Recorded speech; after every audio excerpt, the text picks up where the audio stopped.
sosialisasi ke sini kayak gitu. Jadi kami bukan kami harus menunggu perintah dulu, karena kami tidak boleh yang langsung semena-mena cara ini itu nggak boleh, karena kami aja kemarin mau bikin acara nih, kami dari Duta Lantas mau sosialisasi ke kampus, tapi itu nggak boleh, harus ada izin dulu. Jadi kami itu di bawah peraturan kayak gitu, di bawah hukum. Jadi kami kalau mau bikin harus ada peraturan harus diikuti Polda. Jadi kami nggak boleh sosialisasi sendiri, nggak boleh. Jadi kami harus ada polisinya yang ikut juga, harus ada intinya kami tuh nggak bisa yang mau apa-apa yang kami bikin itu harus sendiri gitu nggak bisa. Jadi kami harus nunggu perintah, dan kami juga nggak dibolehin kemarin gara-gara intinya harus ada izin Kapolda, tanda tangannya juga harus dari kampus, harus ribet pokoknya. Emang harus polisi peraturan hukumnya terlalu kuat kayak gitu. Jadi kami nggak bisa yang langsung turun ke masyarakat, nanti kamu ini ya, nggak bisa langsung diberitahu atau apa. Kami mendukung programnya ya, kami cuma bisa bersosialisasi lewat media sosial, kami cuma bisa memberitahu teman-teman sekitar, terus keluarga. Nanti saya ini gini, kakak udah jadi duta Lantas nih, nanti mama ini ya, mama jangan nggak pakai helm ya, kalau pakai motor kayak gitu, jangan nggak bawa SIM ya, jangan nggak pakai seatbelt ya, kayak gitu. Paling nggak ada yang nggak bisa yang kami langsung langsung turun tangan kayak gitu, nggak bisa. Jadi gitu aja sih, kebanyakannya sosialisasi aja kami kayak gitu. Oke, berarti lebih kepada sosialisasi ya kayak gitu, cuma bisanya gitu aja gitu. Karena kan emang untuk melakukan hal-hal seperti itu harus ada ininya ya, aturannya harus ada aturan. Soalnya kan kami di bawah kepolisian yang lebih banyak taat peraturan banget kayak gitu. Jadi harus ada pihak berwenang gitu yang pihak yang berwajib. Iya betul sekali Kak Brenda. Terima kasih Kak Rima atas materinya. Iya, sama-sama. Terima kasih juga atas kesempatannya. Iya, baik. Oke, langsung aja kita lanjut ke pemateri berikutnya, yaitu Kak Raisa Nurtaziliana, yaitu Putri Pariwisata Persahabatan Kalsel. Kak Raisa sudah siap? Ya, siap. Apakah suaranya jelas? Jelas, Kak. Oke. Assalamualaikum warahmatullahi wabarakatuh. Waalaikumsalam. Saya Raisa Nurtaziliana, Putri Pariwisata Persahabatan Kalimantan Selatan 2019. Nah, gimana, masih pada semangat semuanya? Yuk diaktifin dulu mikrofonnya, jawab dulu yuk. Teman-teman, Semangat Kak, semangat dong. Harus semangat. Saya Raisa aja ya. Di sini Raisa akan membahas tentang persyaratan, kegiatan, kemudian persiapan apa aja, dan kenapa berniat untuk ikut Putri Pariwisata ini. Nah, jadi kenapa Raisa ikut? Karena memang suka sekali gitu ikut lomba yang memiliki prosedur karantinanya gitu. Kemudian kan menambah pengalaman dan juga mengetahui tentang pariwisata di Kota Banjarmasin atau Kalimantan Selatan ini. Nah, jadi untuk mempersingkat waktu, di sini tahap pertama adalah pendaftaran. Nah, untuk pendaftaran ini ada 2 jalur. Yang pertama ini jalur kota. Jadi setiap kabupaten kota masing-masing di daerah Kalimantan Selatan ini memiliki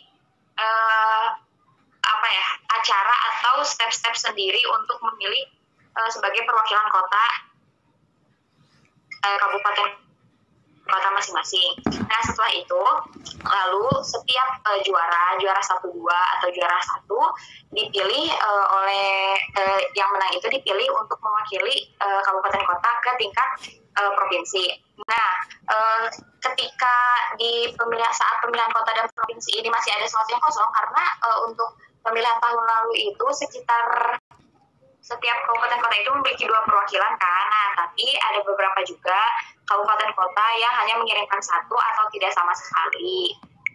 Nah, jadi dipilihlah untuk slot-slot yang kosong ini melalui audisi terbuka atau audisi umum. Nah, untuk Raisa sendiri, Raisa ikut melalui jalur audisi terbuka karena untuk Kota Banjarmasin sendiri itu direkomendasikan oleh Dinas Pariwisata Kota Banjarmasin. Nah, untuk perwakilan Kota Banjarmasin itu karena jadi ada perwakilannya itu 5, jadi Banjarmasin 1, Banjarmasin 2, Banjarmasin 3, dan Banjarmasin 4, dan Banjarmasin 5. Nah, kemudian setelah itu pengumuman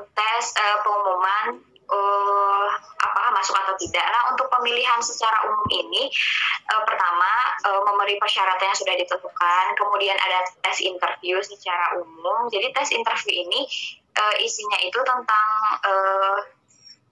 identitas diri, kemudian ada tes bakat, kemudian ada catwalk, lalu ada pengetahuan tentang pariwisata, kemudian sabta pesona, Pokdarwis, dan beberapa pengetahuan tentang pariwisata juga.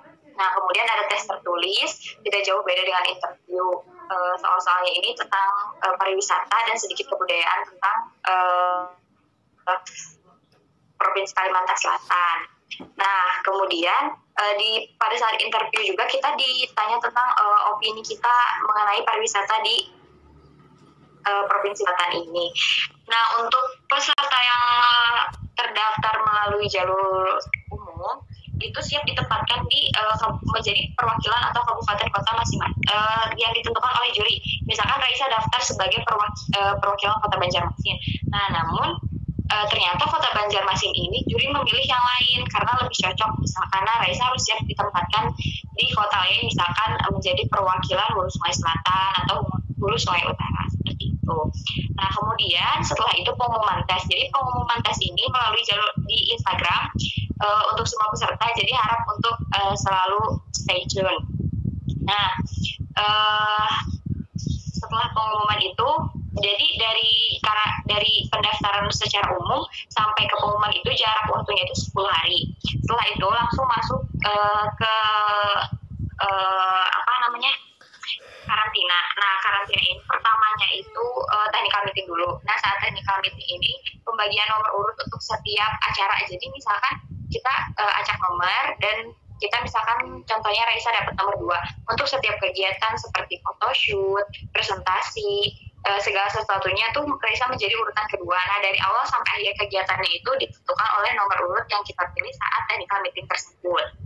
Nah, kemudian di hari kedua dan hari ketiga itu kita masuk ke karantina. Jadi pada saat itu kami melaksanakan karantina itu di hotel Banjarmasin Internasional di HBI. Nah, kegiatannya ini selama karantina ini ada banyak sekali ya, yang pastinya yaitu beberapa materi. Kemudian materi ini tentang pariwisata di Kalsel di Indonesia dan di kota masing-masing.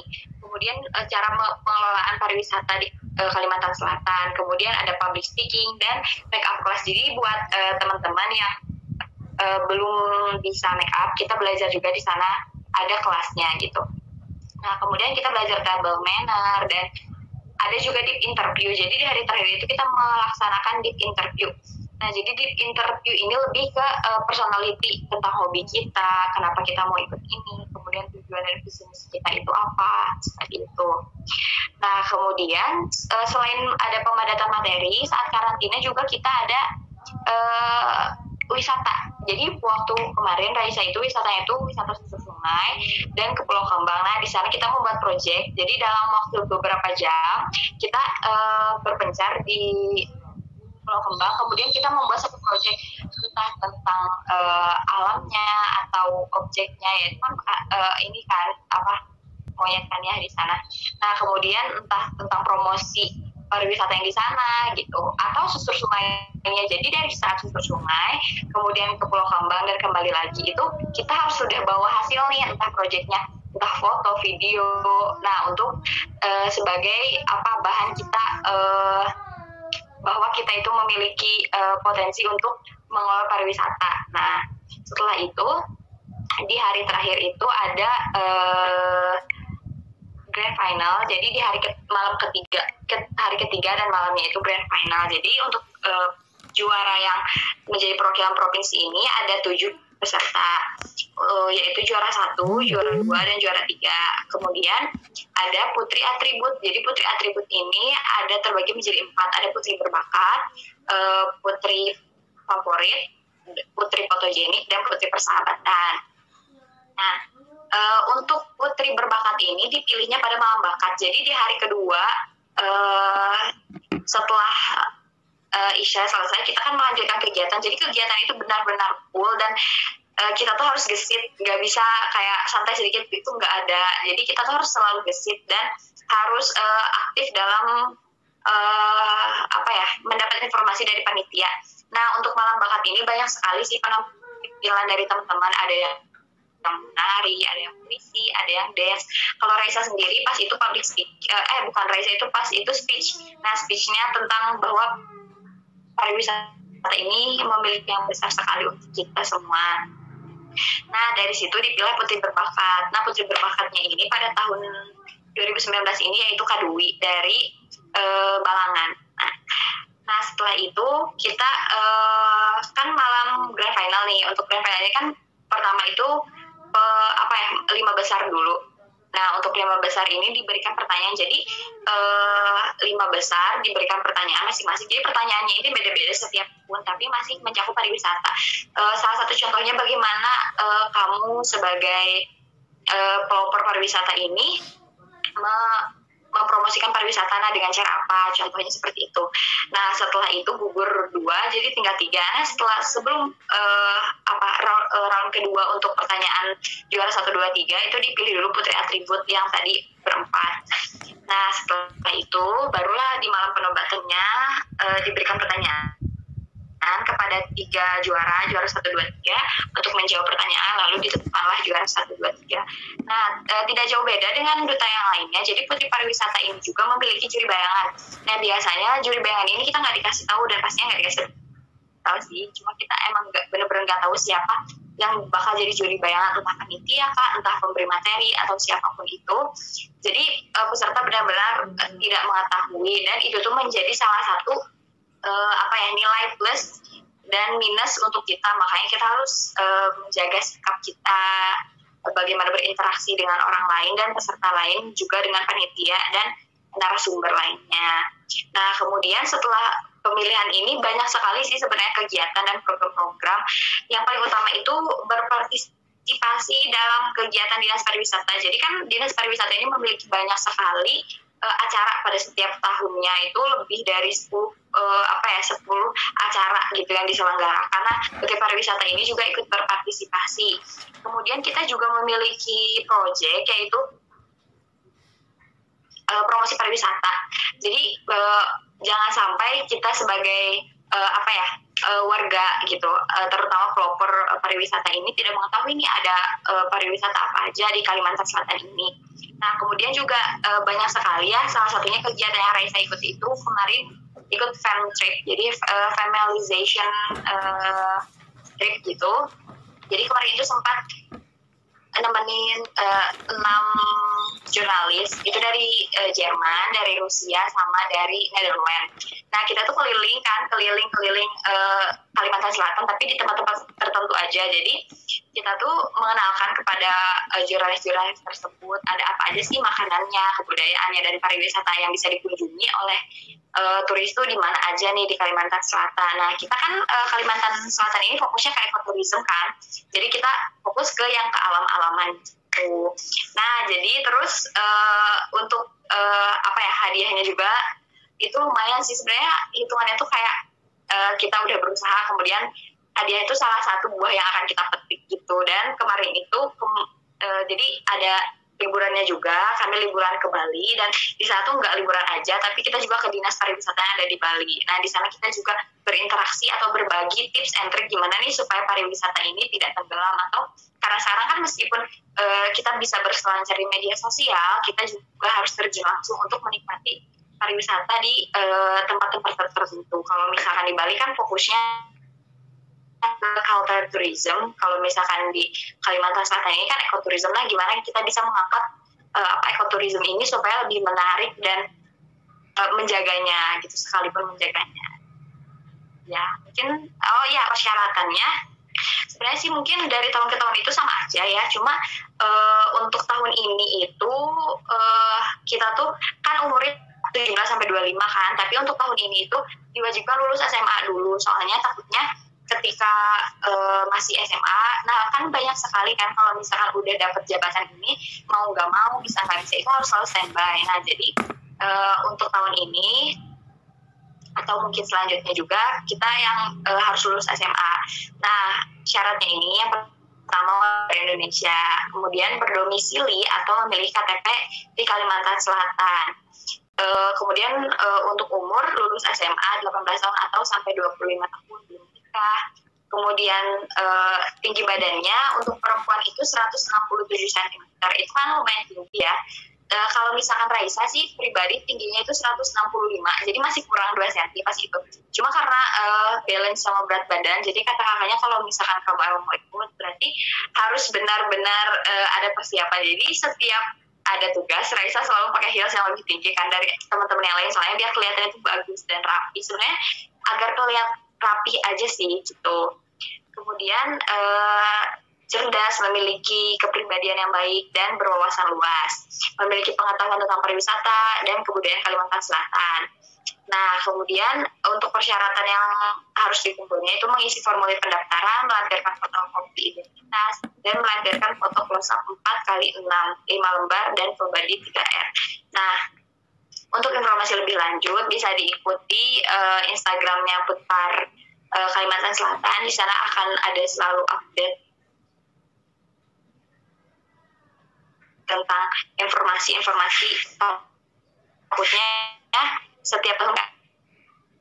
Terima kasih, dikembalikan ke moderator. Ya, terima kasih Kak Raisa atas materinya. Mungkin teman-teman ada yang mau ditanyakan, bisa langsung ditulis di kolom pesan.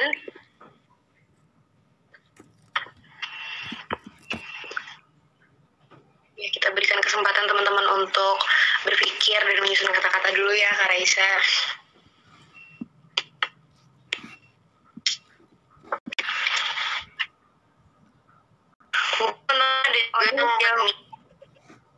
Kenapa Kak?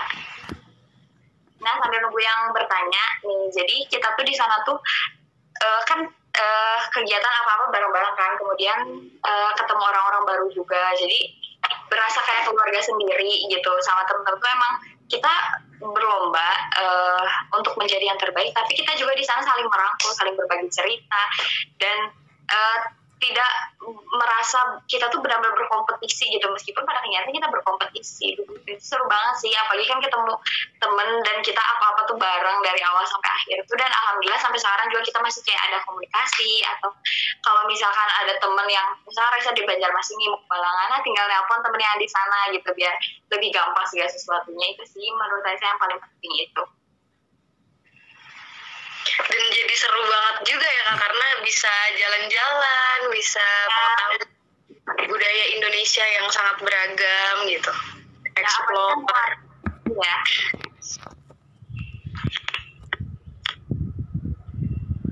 Ya gimana Kak? Apalagi relasi itu kan sesuatu yang sangat penting. Iya benar banget. Benar banget. Relasi itu benar-benar penting banget loh guys. Jadi ini juga bisa jadi pesan buat teman-teman semua, kalau misalnya kita menjalin hubungan dengan orang lain itu penting banget, jadi emang harus memperbanyak pertemanan gitu. Teman-teman mungkin ada nggak yang mau ditanyain, mungkin gimana caranya tips biar nggak kaku saat ketemu orang baru. Tuh kan Kak Raisa kan sering nih ketemu sama orang baru, ngobrol-ngobrol sama orang baru. Atau nggak, aku aja deh Kak yang nanya pertanyaannya. Kira-kira gimana Kak? Sebenarnya sih kalau misalkan humble itu kan salah satu kepribadian yang harus dibiasakan gitu. Kalau misalkan Raisa sendiri sih mungkin kepilih jadi putri persahabatan karena humble ya. karena suka ketemu orang-orang baru. Karena Raisa berpikirnya seperti ini, ketika Raisa bertemu dengan orang baru, di sana Raisa menjadi diri sendiri. Kayak beda ketika dengan teman tuh kayak oh ini loh apa ya, menjadi diri sendiri tapi versi seseorang yang menjaga tata krama. Oh harus bersikap seperti apa nih supaya orang merasa nyaman, dan ketika orang merasa nyaman kita pun akan merasa nyaman berbicara dan membahas apapun gitu. Benar banget Kak. Nah ini teman-teman kira-kira nggak ada nih yang mau nanya? Ini seru banget loh sebenarnya topik pembahasannya. Kalau misalnya menurut Kak Raisa sendiri gimana nih caranya kalau misalnya kita lagi ketemu sama orang banyak, terus kita menyadari suatu posisi kita tuh kayak mereka semua orang-orang keren semua, mereka orang-orang hebat semua, kan pasti ada dalam hati kecil kita, aduh minder nih gue siapa gitu kan. Menurut Kak Raisa kira-kira gimana kita menghadapi situasi yang seperti itu kan? Kakak suka ketemu sama orang banyak yang pastinya orang-orangnya juga pada hebat-hebat, pada keren-keren. Nah kakak menyikapinya seperti apa? Oh iya ya, untuk itu ya sih Raisa juga merasa apalagi ketemu teman-teman yang lain kan ya, yang lain juga memiliki background yang luar biasa sekali gitu, dan Raisa tuh masih kayak oh belum ada apa-apanya nih gitu. Mungkin di saat itu kita memang posisinya nggak bisa menyaingi mereka gitu, tapi di sana kita bisa mengambil pelajaran dari mereka. Nah contohnya kayak berbagi nih, oh iya nih misalkan kita bertemu dengan orang baru yang memiliki pengalaman yang sangat luar biasa. Nah kita bisa sharing nih bagaimana supaya bisa menjadi seseorang yang memiliki pengalaman yang banyak misalkan, atau memiliki prestasi yang bagus tuh apa sih. Nah kita bisa sharing dan minta tips dan triksnya. Jadi tidak perlu kita merasa harus menyaingi mereka atau harus setara dengan mereka. Kita juga bisa menempatkan diri kita sebagai seseorang yang sama-sama belajar seperti itu. Wah iya mantap sekali tipsnya Kak Raisa. Teman-teman ini udah nggak ada yang nanya lagi.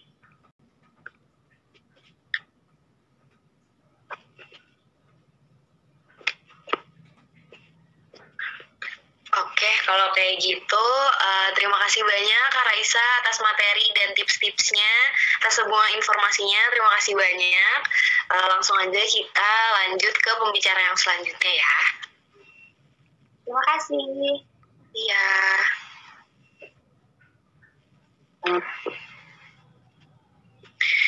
Oke, pembicara selanjutnya untuk Kak Norpana Yupa. RU1 Putri Muslimah Sasirangan. Iya betul. Oke, waktu dan tempat dipersilahkan Kak.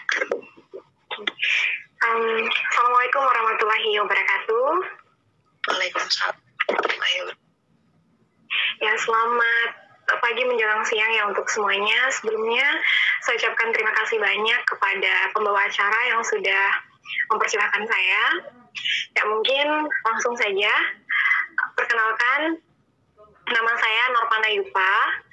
Saya seorang mahasiswi dari Universitas Lambung Mangkurat, Fakultas MIPA, dan saya dari program studi kimia. Sekarang saya sedang di Banjarbaru. Nah, di sini mungkin saya akan sharing bersama teman-teman mewakili Putri Muslimah Sasirangan Kalimantan Selatan sebagai runner-up 1. Jadi untuk teman-teman peserta yang mungkin ikut mendaftar atau bergabung di forum ini pada hari ini karena tertarik nih ingin daftar nanti jadi Putri Muslimah, hari ini kita bisa sharing apa aja sih yang apa sih Putri Muslimah itu, bagaimana persyaratannya, terus proses karantinanya dan sebagainya, sama seperti duta-duta lain sebelumnya yang sudah menyampaikan juga. Oke, mungkin teman-teman peserta semua, khususnya untuk yang muslimah ya, karena saya di sini sebagai Putri Muslimah yang menyampaikan, teman-teman sebelumnya sudah mendengar penyampaian dari Aluh Sasirangan, yaitu Kak Lianda.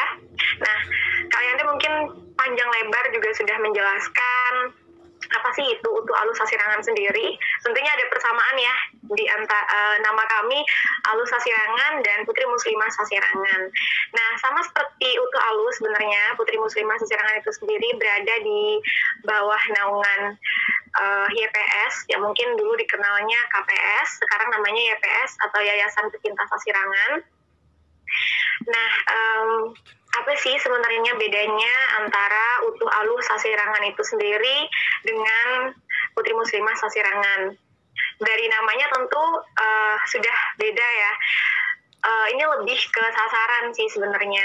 Kalau Putri Muslimah Sasirangan itu sendiri, jelas di sini kami ingin mengajak muslimah tentunya. Jadi sebagai seorang muslimah, tentunya kita janganlah kaku, berdiam diri, malu. Memang ya sifat perempuan itu pada dasarnya fitrahnya pemalu. Hanya saja di sini kita sebagai seorang muslimah tentunya turut andil, turut serta dalam yang namanya melestarikan budaya. Mungkin di sini mohon maaf sebelumnya untuk yang salah satu contoh yang mungkin yang bisa saya ambil sebagai seorang muslimah untuk kita yang beragama muslim, Bunda Khadijah, beliau panutan sekali menurut saya. Beliau merupakan istri Rasulullah juga, di mana beliau sangat pandai menyeimbangkan antara keluarga, agama, dan juga karir beliau. Nah, jadi sebagai seorang muslimah, di sini saya ingin mengajak teman-teman muslimah lainnya pada umumnya untuk bisa turut serta atau turut andil sadar akan budaya kita di Kalimantan Selatan ini. Oke, mungkin itu pembukanya ya.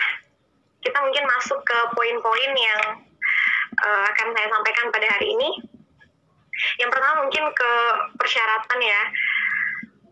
Sebelumnya untuk Putri Muslimah itu sendiri, saya pribadi, Putri Muslimah itu sudah, kalau kami baru setengah tahun ya, kalau nggak salah itu di bulan April itu baru setelah terpilih di bulan Maret, baru masuk bulan April sampai bulan sekarang itu sekitar belum sampai setengah tahun sih masa menjabatnya. Jadi pemilihan Putri Muslimah itu biasanya di bulan Maret atau masuk ke April, tapi belum tahu sih untuk tahun berikutnya ini, menyesuaikan situasi dan kondisi kita pada saat ini. Nah, buat teman-teman yang berminat atau tertarik banget nih, gimana sih jadi Putri Muslimah itu, apa aja persyaratannya? Untuk lebih jelasnya, selain yang saya sampaikan nanti, teman-teman bisa follow Instagram Putri Muslimah ya, putmus_sasirangan. Di sana juga banyak banget informasi, program kerja, dan sebagainya. Nah, persyaratannya yang pertama, di sini warga Kalsel atau di luar Kalsel juga boleh, karena saya pribadi sebenarnya aslinya bukan Kalimantan Selatan, tapi saya berdomisili di Kalimantan Selatan. Dan persyaratan selanjutnya, wanita muslimah berhijab. Nah, tentunya wanita muslimah dan berhijab, karena kita seorang putri muslimah. Tentunya bukan untuk laki-laki ya. Selanjutnya berusia 17 sampai 24 tahun, belum pernah menikah. Jadi untuk teman-teman mungkin yang sudah menikah, mohon maaf tidak bisa gitu. Karena kalau ketahuan nih nanti bisa langsung dikeluarkan atau ya jabatannya langsung dicabut lah gitu kalau udah kepilih misalnya. Terus sehat jasmani dan rohani, kemudian memiliki bakat atau keahlian khusus. Nah, untuk yang ini, untuk teman-teman yang mendengar kata-kata memiliki bakat dan keahlian khusus, jangan merasa kayak, aduh aku punya bakat nggak ya?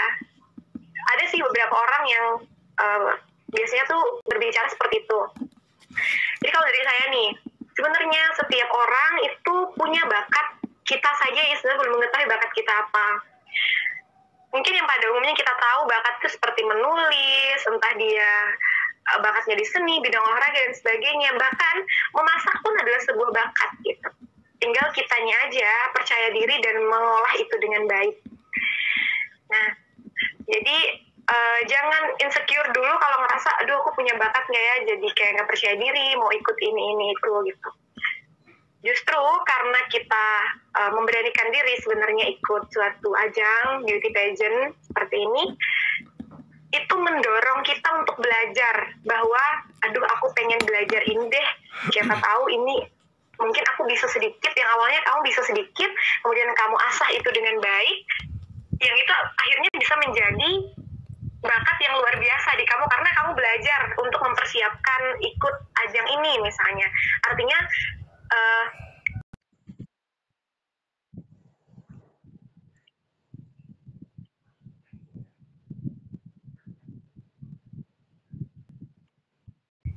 tentunya sebagai seorang putri muslimah atau duta-duta yang lainnya ya, berkepribadian baik itu sangat penting. Artinya apa? Attitude yang perlu kita jaga gitu.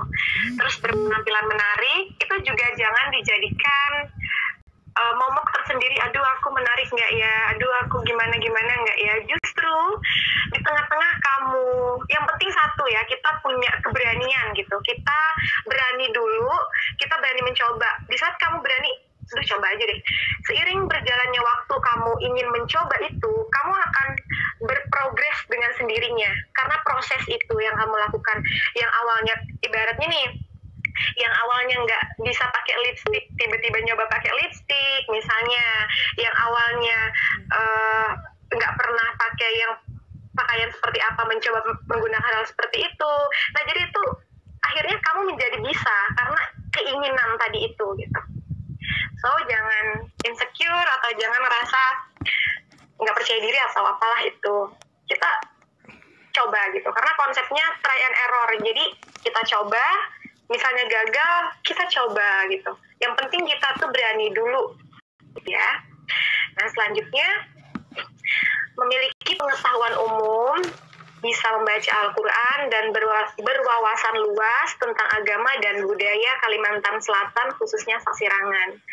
Tentunya karena ini putri muslimah Sasirangan, pengetahuan agamanya tentang budaya khususnya Sasirangan gitu, dan juga tentunya berwawasan luas ya, itu semua orang pun sebenarnya menuntut hal tersebut, termasuk mungkin ajang-ajang yang lain juga pasti seperti itu.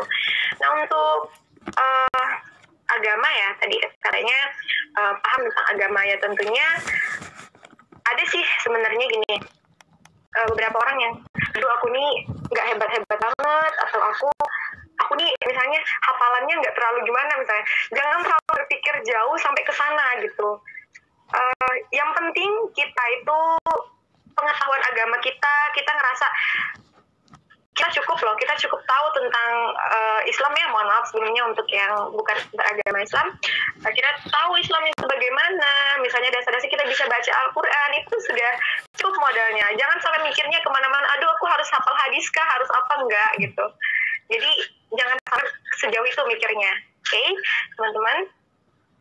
Terus tentang budaya juga kita belajar. Seiring kamu ingin berproses, kamu akan berprogres, karena kamu juga akan pasti belajar dan belajar. Selanjutnya mampu berkomunikasi dengan baik dalam bahasa Indonesia, bahasa Banjar, dan bahasa Inggris. Bahasa Inggris minimal pasif ya, gitu. Dan juga jangan takut gitu dengan bahasa Inggris dan sebagainya, gitu. Karena yang kita nilai itu nggak satu komponen itu aja. Jadi banyak hal yang kita nilai, banyak hal yang kita lihat. Intinya yang penting kita mau dulu, gitu. Dan bersedia menjalankan tugas sebagai putri muslimah Sasirangan Kalimantan Selatan selama 1 tahun. Nah, itu yang penting juga ya. Nah, itu persyaratannya tadi gimana? Mungkin kawan yang ada di forum ini mulai tertarik atau mungkin ini mengajak temannya nanti daftar ya. Insya Allah tahun depan itu di Maret, akhir Maret kita lagi gitu. Nah, next kita ke proses pemilihan ya. Nah, untuk proses pemilihan atau seleksi, mungkin kurang lebih konsepnya sama ya dengan pemilihan duta atau beauty agent yang lainnya, kontes yang lainnya. Pasti ada proses seleksi. Dari seleksi itu, seleksinya mungkin ada tes wawancara, kemudian seleksi berkas misalnya, terus tes wawancara. Untuk tes wawancaranya tentunya karena kita putri muslimah Sasirangan, yang pasti tentang pengetahuan agama, kemudian kebudayaan secara umum, dan khususnya Sasirangan itu sendiri yang perlu pelajari gitu. Terus tentang ekonomi kreatif, public speaking, dan ya yang diwawancara itu kayak pengalaman kita, keseharian kita juga banyak yang diwawancara nantinya. Nah itu mungkin gambarannya dulu nih buat teman. Nah dari proses seleksi itu dipilihlah 12 semifinalis terbaik itu untuk masuk ke proses karantina. Tapi di Putri Muslimah tahun ini sebenarnya cukup berbeda ya, lumayan jauh perbedaannya proses pemilihannya dengan yang tahun sebelumnya. Nah, boleh jadi yang aku jelaskan di tahun ini proses pemilihannya boleh jadi bisa jadi di tahun depan itu juga ada banyak perubahan atau pembaruan berdasarkan evaluasi di tahun ini, atau mungkin ada hal yang tetap sama atau ada yang dikurangi dan sebagainya gitu. Nah, untuk yang di tahun ini sebelum karantina itu ada namanya malam bakat. Nah, jadi dulu itu untuk penampilan bakat itu pada saat seleksi setelah tes wawancara bakat. Nah, kalau di tahun ini kita untuk bakatnya itu setelah wawancara atau setelah seleksi itu tadi ya. Jadi yang menampilkan bakat hanya 12 orang semifinalis tadi. Nah, di malam bakat itu kita menampilkan bakat masing-masing gitu. Jadi kebetulan udah disampaikan nih, siapa tahu teman-teman kayak pengen ikut, aduh bakat aku apa ya, kira-kira kalau aku nanti daftar nih, kalau aku pilih jadi 12 semifinalis, dari sekarang deh mungkin nyanyi, nari, atau mungkin ada bela diri dan sebagainya, itu bisa semua gitu kita tampilkan di sana. Nah, terus setelah malam bakat barulah kita masuk ke proses karantina gitu. Nah, karantina Putri Muslimah itu sendiri ada 3 hari sih, sama kayak tahun sebelumnya juga 3 hari. Nah, di hari pertama untuk yang di tahun ini kita itu ada photoshoot untuk perkenalan dari 12 besar semifinalis itu, sekaligus take video juga. Nah, setelah kita photoshoot, kita lanjut ke pelatihan sasirangan itu sendiri. Jadi kemarin kami membuat kerudung hijab seperti ini. Jadi kami pelatihan sasirangan, tapi yang dibikin adalah kerudung ini. Persis yang aku pakai sekarang ini, hijab dari sasirangan teman-teman. Itu untuk hari pertama, itu biasanya dari pagi sampai sore. Kemudian hari kedua dan hari ketiga kita karantinanya di Hotel Pyramid Suite. Nah, di hari keduanya di Hotel Pyramid Suite kita ada materi gitu. Nah, jadi materinya itu kayak personal branding, terus juga ada tausiah. Gitu. Tausiahnya bagaimana menjadi muslimah yang